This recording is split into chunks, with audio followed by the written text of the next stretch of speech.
Good afternoon friends, मैं बबीता आज जो अपना वीडियो लेकर आई हूँ वो एक बहुत ही, जिन्हें हम महर्षि कहते हैं, घोंडूनाथ केशव कर्वे के ऊपर लेकर आई हूँ, जिनका अभी हमने 18 अप्रैल को बर्थडे मनाया था और 104 वर्ष की एज उन्होंने जी है। अब आप देखिए कि महाराष्ट्र में एक मुरुड करके गांव होता था जहाँ पर उनका जन्म होता है और एक मंदिर में उन्होंने अपनी प्रारंभिक शिक्षा ली थी।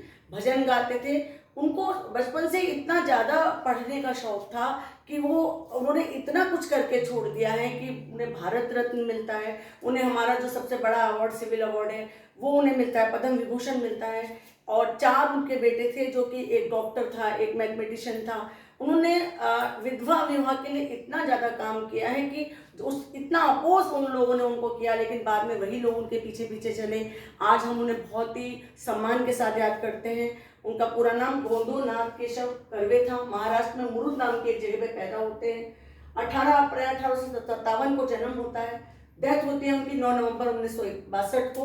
आज़ादी के बाद उनकी डेथ होती है। और लोअर मिडिल क्लास फैमिली में पैदा होकर वो कहाँ तक पहुँचते हैं, ये एक ज्वलंत उदाहरण है हमारे सामने कि अगर कोई इंसान अपने दम पर कुछ करना चाहता है। अल्बर्ट आइंस्टीन उनसे मिले थे और उन्होंने ऐसा ऐसा काम किया, और वो कहाँ से शुरुआत होती है उसके डिटेल में जाते हैं। एक मैथमेटिशियन वो बनते हैं। पहले वो एक सिंपल गांव में थे, एक मंदिर में थे, अखबार को पढ़ के सुनाते थे। एक नॉर्मल, जैसे कि एक महाराष्ट्र परिवार में बच्चे होते हैं उस तरह से वो थे। 8 साल की उम्र में उनकी पत्नी थी राधाबाई, और खुद वो 14 साल के थे। जैसे कि उस टाइम एक परंपरा थी जल्दी विवाह होने की, तो उनका विवाह कर दिया जाता है। बाद में वो एलिसेंस्टन कॉलेज में पढ़ते हैं, ग्रेजुएट होते हैं वहाँ पे। फिर उसके बाद फर्गुसन कॉलेज पुणे में वो मैथ्स को पढ़ाने लगते हैं। बड़ा अभी उनके 2 या 3 साल ही विवाह होते हैं कि अचानक से उनकी पत्नी राधाबाई की मृत्यु हो जाती है। और राधाबाई की मृत्यु के बाद उनका पास एक बेटा था रघुनाथ करके, जो बाद में बहुत बड़े मैथमेटिशियन बनते हैं। लेकिन एक विदुर का क्या लाइफ होती है वो 2 साल में उन्हें समझ में आता है। बच्चे की भी लाइफ थी, उनकी घर गृहस्थी खराब हो गई थी। लेकिन उस वक्त उन्होंने मतलब पढ़ाते हुए एक चीज़ देखी कि विधवाओं की क्या लाइफ है। जो हमारा ये जो समाज है, विधुर और विधवा, इन दोनों के बीच बहुत ज़्यादा असमानता कर रहा था। और उनको ये चीज़ इतनी ज़्यादा कहीं उनको चोट पहुंचाई कि उन्होंने सोचा कि अपना पूरा जीवन उन्होंने विधवा विवाह को समर्पित कर दिया, विधवाओं के जीवन को उन्नति करने के लिए समर्पित कर दिए।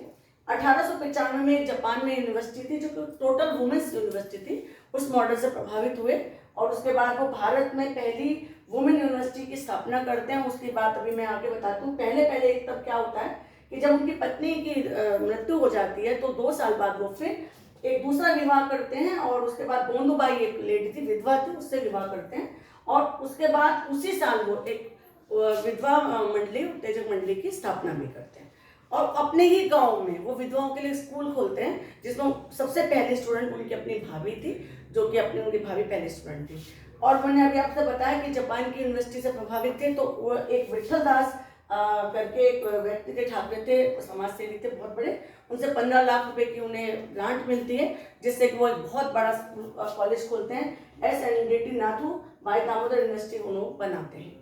इसके बाद 4 उनके पुत्र हैं, जो कि रघुनाथ है, मैथमेटिशियन है, शंकर है, डॉक्टर हैं, भास्कर है, सोशल रिफॉर्मर है, और दिनकर है, केमिस्ट्री के प्रोफेसर हैं। अब आप ये देखिए कि मैथ्स के प्रोफेसर थे, लेकिन खुद के, क्योंकि परिवार में अपनी पत्नी की मृत्यु के बाद दूसरा विवाह करते हैं, समाज उनके घोर विरोध में आ जाता है, लेकिन वो किसी की परवाह न करके उन विधवाओं के जीवन को सही करने के लिए यात्राएं करते हैं, दक्षिण अफ्रीका तक जाते हैं। उसके बाद एक पूरी वुमेन्स यूनिवर्सिटी बनाते हैं। शहर से अलग थोड़ा सा दूर जाकर उन्होंने काम करना शुरू करा। बाद में वही लोग उनके साथ हो गए, उन्हें बाद में महर्षि की उपाधि मिली। जिस वक्त हमारे देश में विधवाओं का बहुत ही बुरा जीवन था, उन्हें अलग थलग कर दिया जाता था, पूरे दिन में उनका खाना पीना भी अलग होता था, उनके बाल मुड़वा दिए जाते थे, उनके पढ़ाई लिखाई तो बहुत दूर की बात है, एक नॉर्मल लाइफ भी उनकी नहीं होती थी। और ऊपर से क्या होता था कि ये तो वो थी जो सती नहीं हुई है। सबसे पहले छोटी बच्चों का विवाह कर दिया जाता था बड़ी उम्र के आदमियों के साथ। बाद में मान लीजिए वो आदमी की डेथ हो गई तो सती हो जाती थी। सती नहीं हुई तो वो घर में है तो उसके साथ बहुत बुरा व्यवहार होता था। तो सबसे पहले इन्होंने स्कूल खोला, कन्या स्कूल खोला, फिर यूनिवर्सिटी बनाई। उसके बाद 1856 में ईश्वरचंद विद्यासागर एक्ट लाते हैं, विधवा पुनर्विवाह। का एक एक्ट लाते हैं। ईश्वरचंद विद्यासागर ने 35 स्कूल खोले थे, ये उनसे बहुत ज़्यादा प्रभावित थे ईश्वरचंद विद्यासागर से। तो उसके बाद इन्होंने भी अपना पूरा जीवन इसी कार्य में लगा दिया। भारत सरकार ने इनके ऊपर पोस्ट स्टैम्प जारी किया और 1855 में इनको 1955 में इन्हें पद्म भूषण अवार्ड मिलता है और 1958 में जब 100 साल इनकी लाइफ के होते हैं तो इनको भारत रत्न दिया जाता है। और महर्षि के नाम से प्रसिद्ध थे और खुद इनसे आइंस्टीन, अल्बर्ट आइंस्टीन इनसे मिले थे। बहुत ही योग्य व्यक्ति थे, बहुत ही मैथ्स के बहुत बड़े विद्वान थे। चारों बच्चों को इनकी पढ़ाई का इतना ज़्यादा होता है कि चारों बच्चे अलग अलग विद्या में जाते हैं। इनके बेटे दिनकर हैं, इनके बेटे रघुनाथ हैं, सब बहुत बड़ी बड़ी ऊंची ऊंची पोस्ट पर जाते हैं।